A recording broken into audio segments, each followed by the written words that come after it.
Starting a mix. A lot of people have been asking me recently how I start the mix process. For me, having a clean layout when I'm working is very important.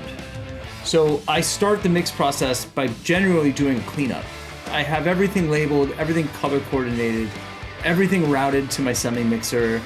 Everything's basically ready to go. And then I'll walk away from the session, and then I'll come back and sit down and mix.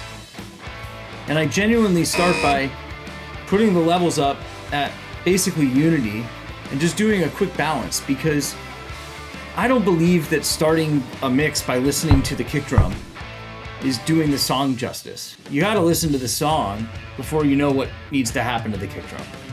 So I start a mix by doing a general balance after my cleanup, listening to what the song is, listening to how they engineered it, listening to what the songwriting is calling for in the mix. And then I genuinely do some muting and focus on the drums and get the drums to live in the right world.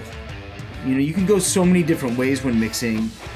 Some mixes call for some reinvention as far as you can see what they were trying to do in the engineering and they didn't really achieve it. And so you've got to kind of push that over. And some mixes, they're like, okay, great, this is in the wheelhouse, this feels right. How can I help it sound better? So I kind of identify that stuff, and then I get into the drums.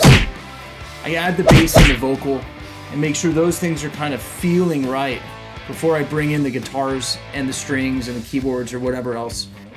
Because really, a great band, a great song, a great production is great drums and a great vocalist. And that goes back to the primal call that we have listening to our mother's heart beating, you know, in utero, and millions of years ago beating on, you know, lion skins outside of the cave.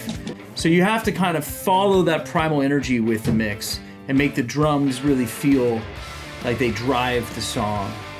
When there's no drums in a song and you're mixing an acoustic song or whatever, it's still feeling what happens rhythmically in order to really drive that home. Be it the strum of an acoustic guitar or pizzicato strings, whatever's kind of keeping the tempo of the song flowing is my starting place. And then I add the vocal to make sure that that thing is just shining and right.